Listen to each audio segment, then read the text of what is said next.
Bear witness to this crazy play. Being here, we would have.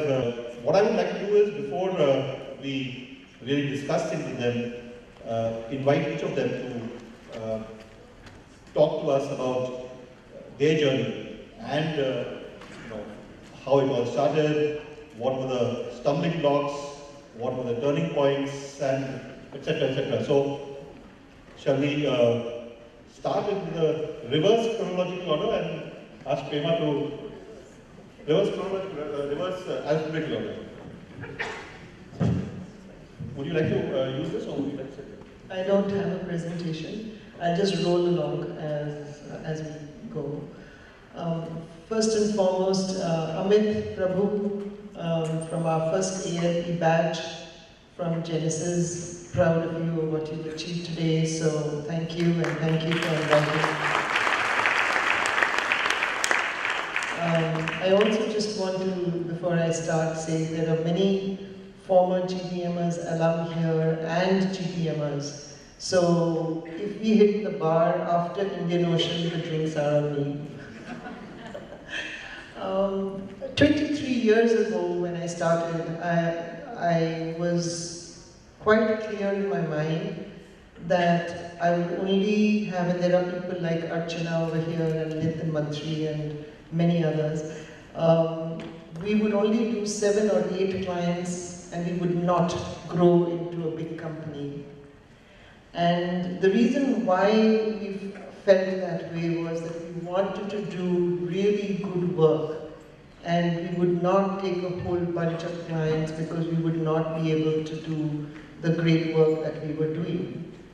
Well, 23 years later, it's been a different story, and I've been pushed and pushed by colleagues who said they wanted to grow.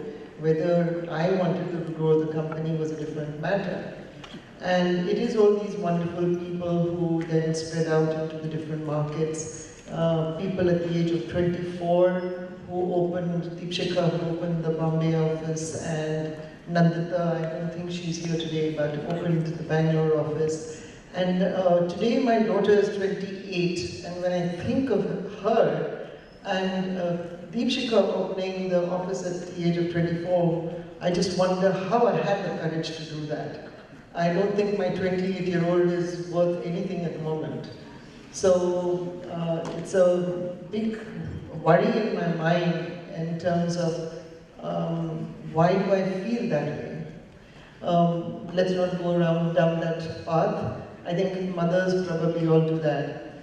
Our ideas were only about how do we do the right things for our clients, how do we be completely ethical, and what is the kind of value that our people get from working within Genesis. So these were the 3 things that were the singular, even to today. If you look at the organization, those are the 3 things that everyone in the organization knows it is important. And we've always also said that respect is the only thing you own. So each one of us, the way we work with our colleagues, the way we work with our clients, it must reflect respect. Rajan and Prema, one question and a variant of that to Madan is, at what stage of the journey that you all took on, as Indian PR firm was doing very well, Genesis was doing very well, Sampark was doing very well, at what stage do you think it right to embrace an international degree? Stop thinking of your, thinking of your organization as your own. I mean, start thinking at some point of time, for the institutional training of business. And in my various organizations,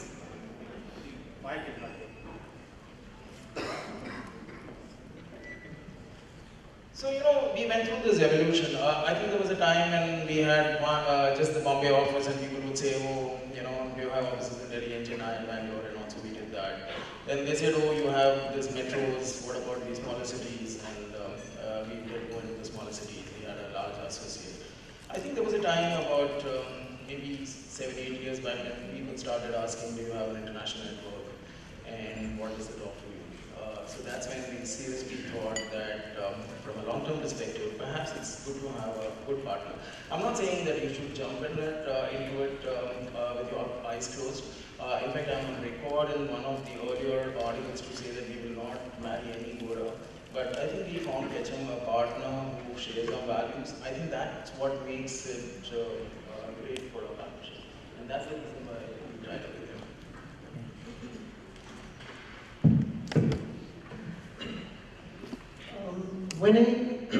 When we grew to about 60 people, we were very keen to know what was happening in the world beyond what we were doing. And we started attending many of these international events. And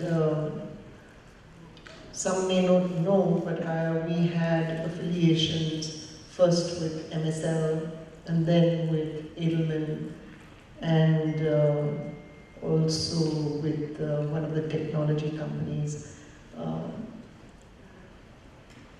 A decision had to be made that as we grew, the same point that you made, Rajan, is that the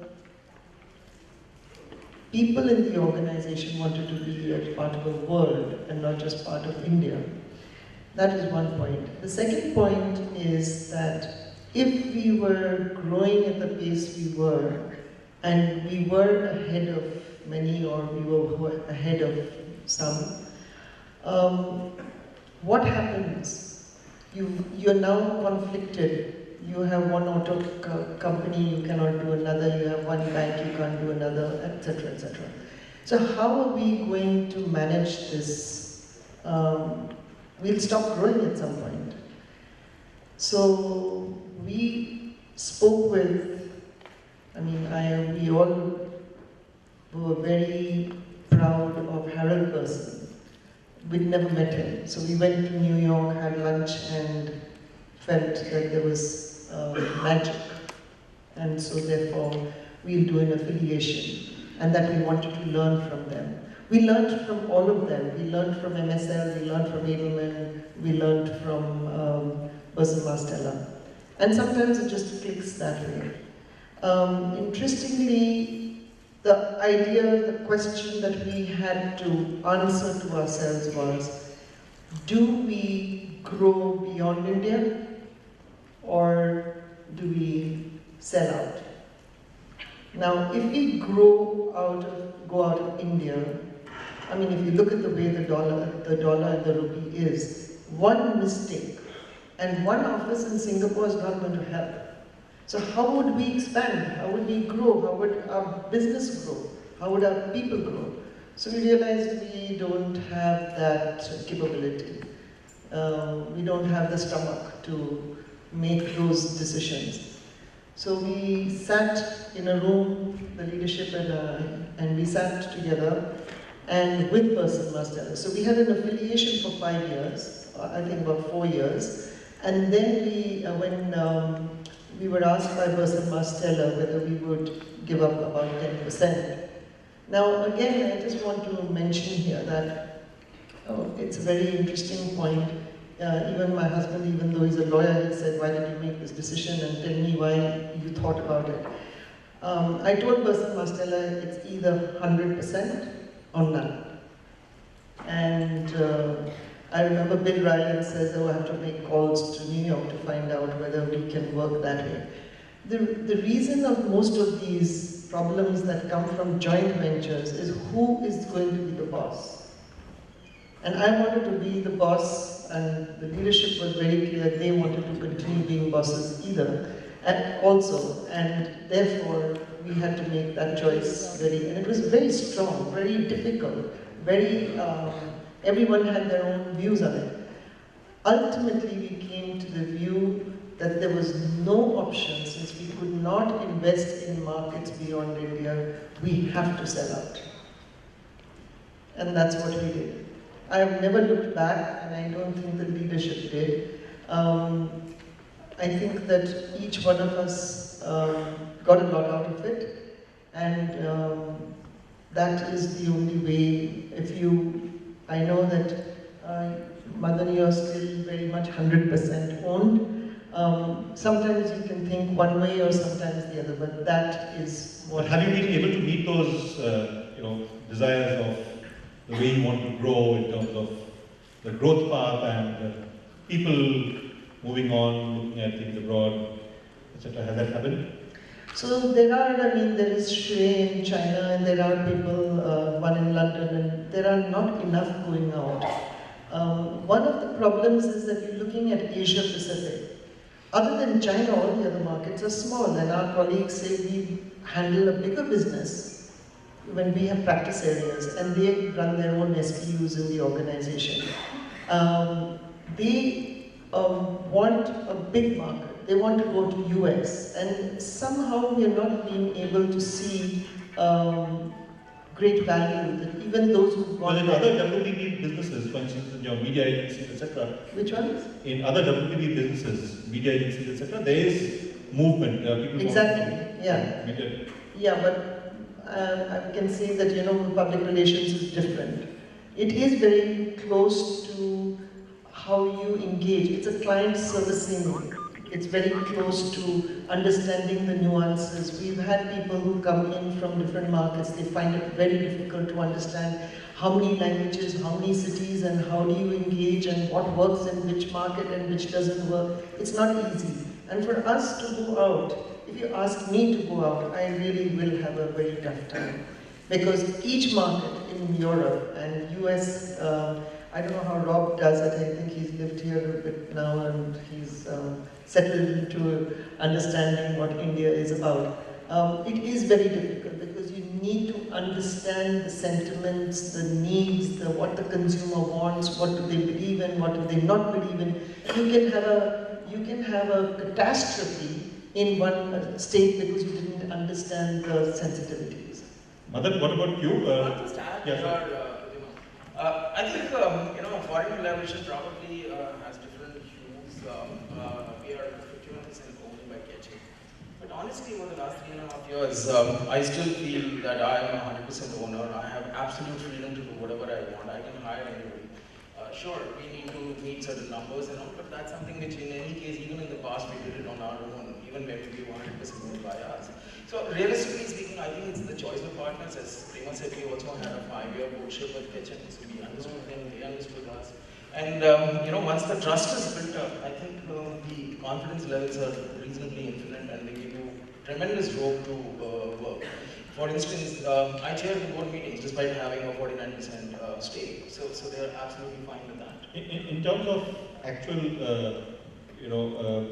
impact since they've come in, has it, apart from the monies that have come in what way has it really helped your businesses being part of an international network?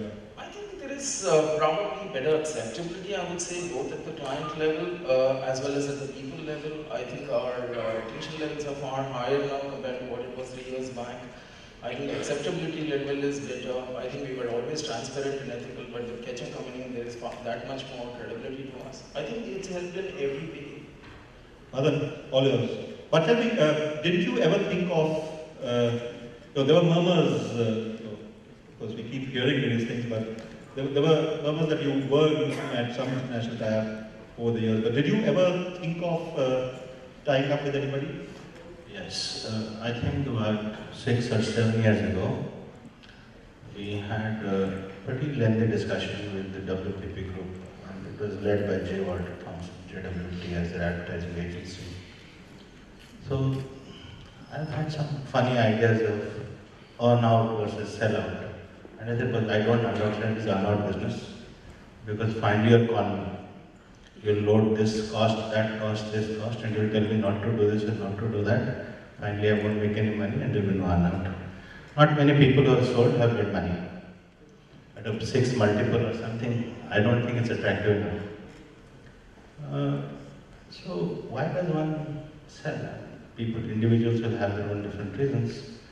So it is to grow, as ma'am said, it is to get access to other markets, it is to make some personal wealth, or it is simply to plan for succession, or it is to simply compete. I know a couple of firms that sold had severe margin pressure. They were actually losing money when they sold out. And those are not on the seat here. I know their balance sheets. So, they were, the only reason that one would have thought was for succession. Now, the WPP group promised that, okay, we consider a sellout, stake sale and pay at different points in time for the sale. But finally turned around and so no, our strategic advisors are saying you can only do an earn-out, therefore it fell out. After that, we have not. Now, different people keep coming to meet us all the time. And when anybody, particularly a white man walks in or a white woman walks in, and now even the Chinese for that matter, there is always murmurs. So the murmurs are there if you're not selling. So what's the way we have decided to do succession? Because my sons are both, for want of a better word, rascals, and they're not interested in my business. They want to do something of their own. So I decided, well, we'll convert it into a partnership like the law firms do or the audit firms do. And if that doesn't work out, simply list it on the Singapore Stock Exchange or the Indian Stock Exchange and make it a sustainable, professionally managed company. And one day simply walk out. With the diversified portfolio of clients that you have now, did you not feel that having an international partner would help retain them or get more? No. See, PR is not rocket science. PR is finding public relations. Everything is available. Anybody who wants to learn can learn it from a network firm or can go to SlideShare and every presentation is available. Or learn it from the books or Google, or simply go and ask Sunil Gautam how it is done. So, learning is not so much an issue. You just have to have faith in yourself, a self-confidence, some audacity, and you reserve this right to outthink and outwork everyone. That's your prerogative.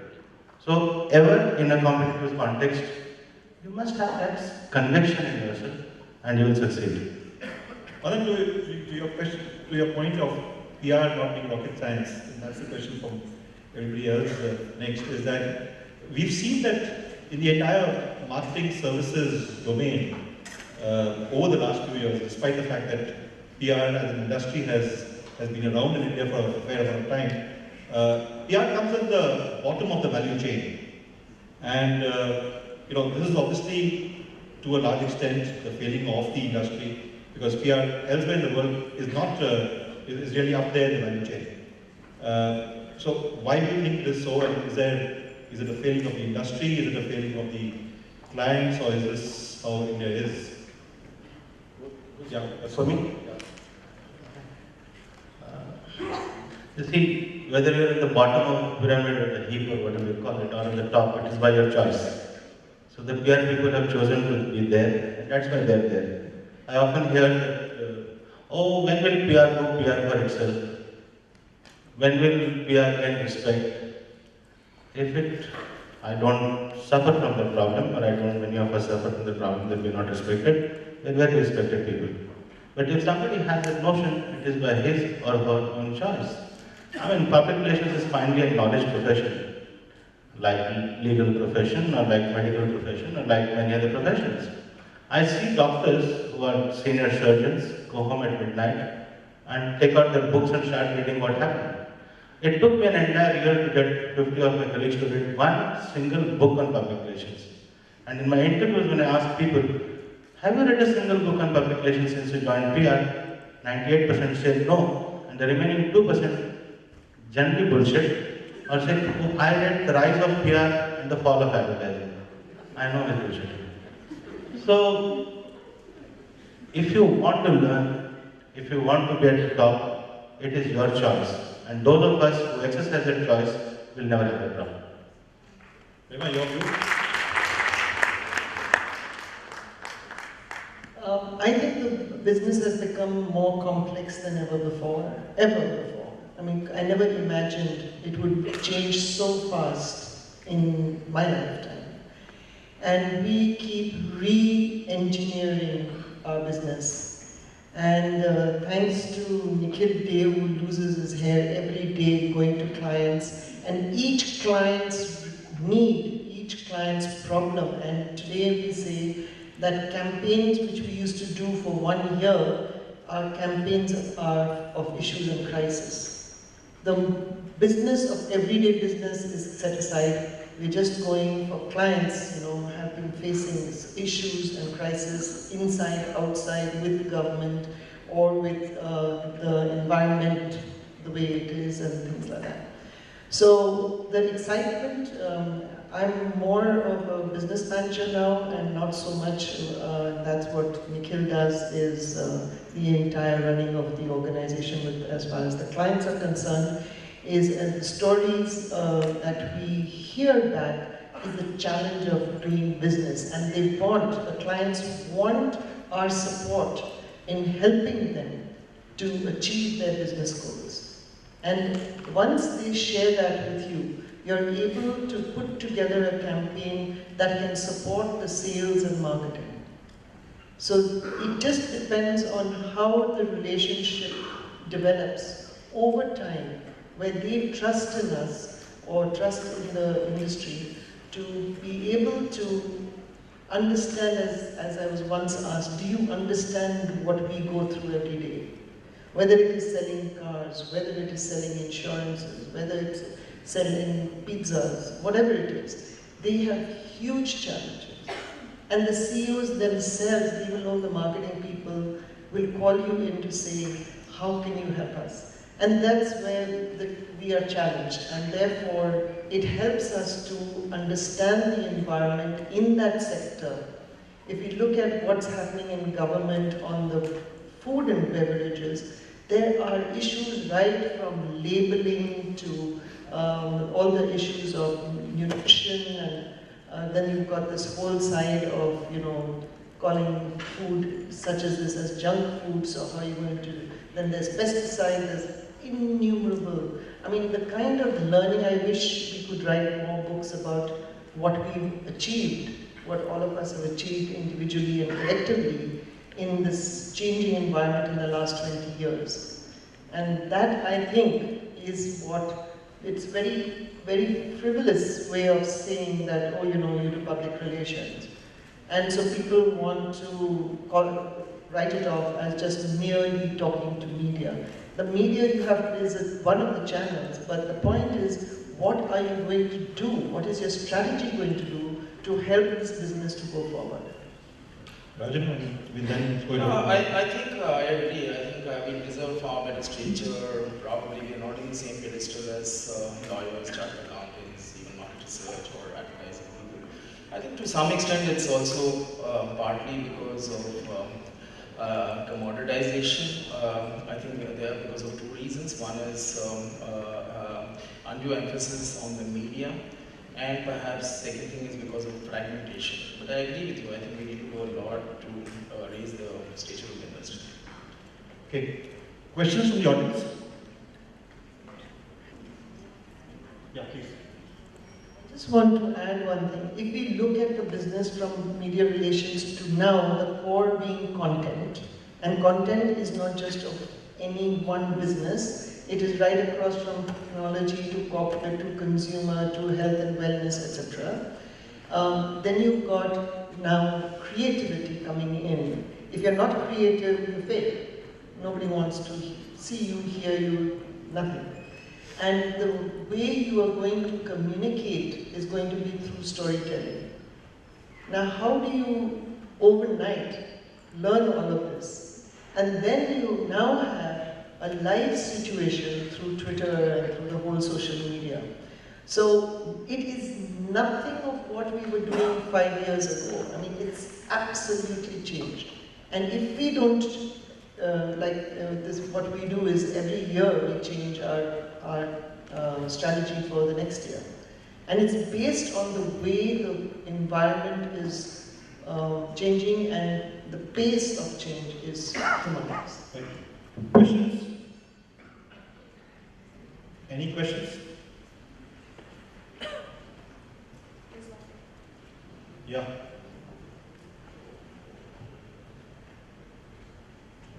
How many questions can we ask? Hi, how much time do we have? I got time for 2 questions. Okay. Yeah, please go ahead. Yes, sir, go ahead. We all talked about the buyout and partnership. How far is the time when we see Indian PR agencies? We can't hear you. We can't hear you. Hello? Hello? Yeah, go ahead. How far is the time when we see Indian PR agencies going abroad and buying out, not being sold out? How far is the time when Indian PR agencies go out and, Madan, I think it I'm depends sure on you can Narendra buy Modi. If we can get our Sorry? rupee appreciated, I think we should all be there. In fact, I joke with Ketchum guys. I mean, if my rupee was 60 rupees, if dollar was $60 to a rupee, first I would have been buying out the agencies in the world. So the good news is that Indian PR agencies already started going abroad. We have an office in Dubai. We have an office in Sri Lanka now. We'll soon start. We have an office in Singapore, and we'll do a small acquisition in New York early next year. So the Indian flag will be there in New York. So. Okay, one more question. Yeah. Pradyuman, I didn't have a question, but I just had a comment to add to what the panel had said. And I think one of the other things that's changing this business is the paid editorial. And that's really also making it much, much more difficult for agencies and making it mandatory to think out of the box and be creative. So I think that's an element which we need to look at moving forward, to be completely creative and innovative in our approach to everything we do. But didn't paid editorial always exist? Formalized or, in a uniform way? I think especially for brands, it's increased much more in the last few years. Didn't paid editorial always exist in a formal or uniform way? Mother is thinking. We live in India.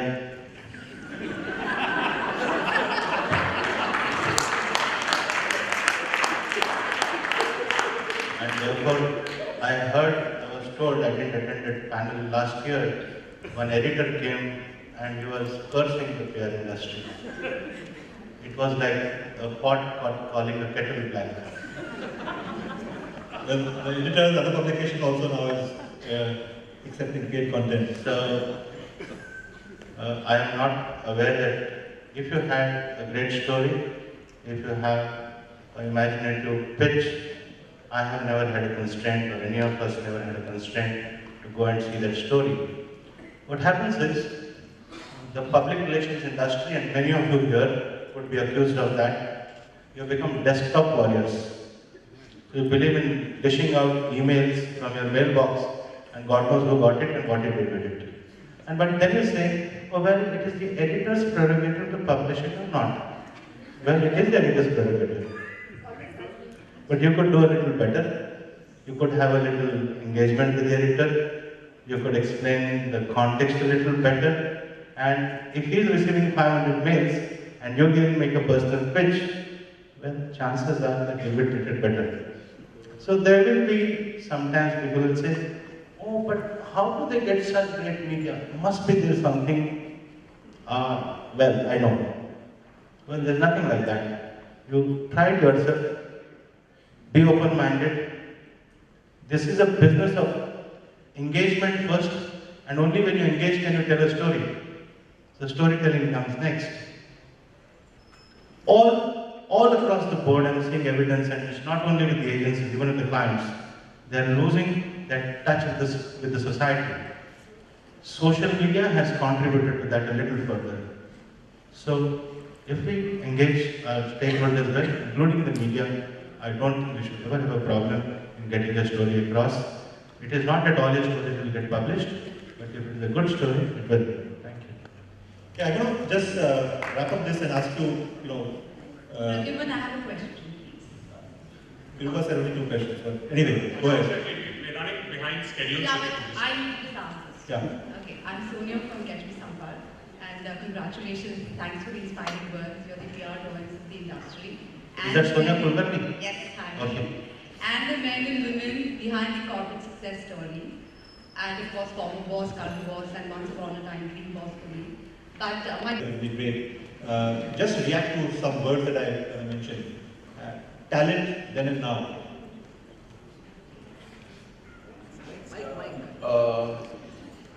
We find good talent, but I think on the other side, I think there is fair amount of young kids who come in who are probably not very clear in their mind, and I think the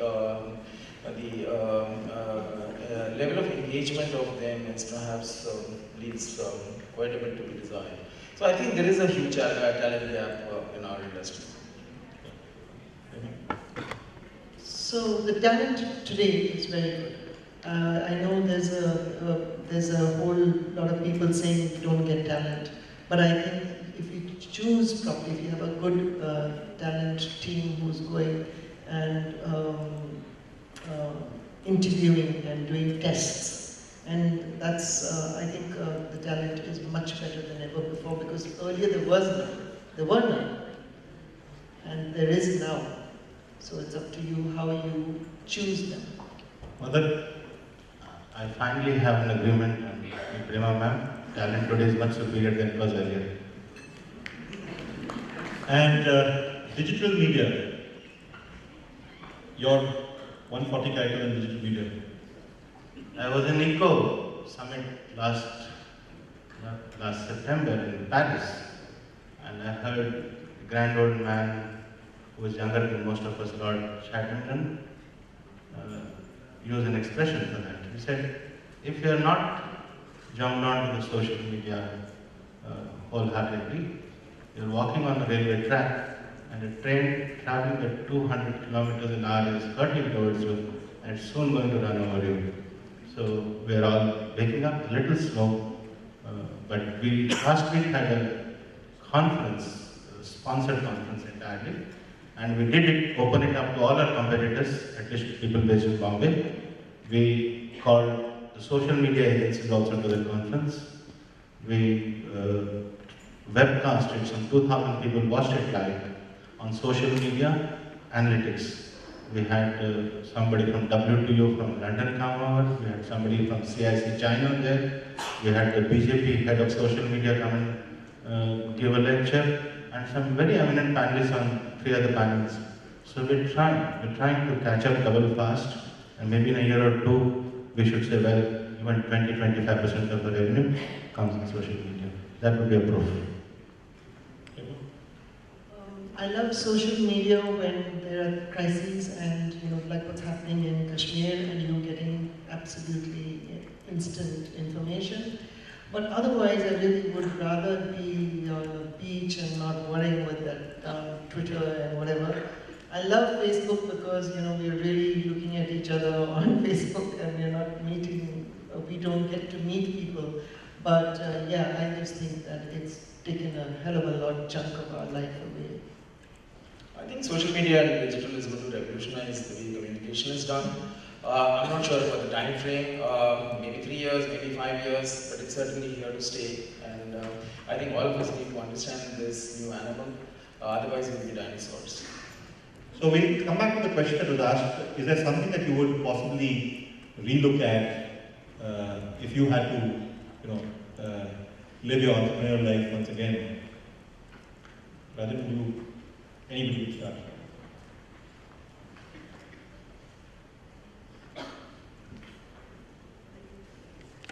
I wouldn't do anything different. I think we made anything significant mistake where we believe that we should have done something different. I don't know, maybe we would have gone faster, maybe we would have got tired faster, but realistically speaking, I can't think of anything which made took us back several years or made us do something a big mistake. I would start going to panel discussions a little earlier. No, on a serious note, I think the globalization of our own perspective on public relations with Adfactors really started when we started going out. So we remained in a cocoon for a very, very long time, We were market leaders in financial with a 70-80% share, and therefore we were Brunswick and College Hill and something else packed in one. And therefore we just were too comfortable with ourselves. It's only until the downturn hit us. In 2008, when the world collapsed, 40% of our revenue just vanished overnight. And we said, no, this is not good enough. We need to diversify. We need to do something. Is that when we started, we joined a partnership of independent firms called PRY Worldwide, started going overseas to conferences, started going to Miami, ECO, all over. And I think those perspectives that got added by sharing or listening or learning from peers all over has accelerated our understanding and our ability to compete and respond much better. So I would do that. There's another thing, but I have no control over that. I would have preferred next time to be born in the US to Dan Edelman as Richard Edelman, and I would today be running $1 billion firm, maybe even better. On that note, I think we had a good enlightening session from three founders. They've given their story. We've asked them some questions, and I think it was a fairly enriching session. And thank you. Thank you for your contribution to the industry. I think we could all end the session by giving them a standing ovation.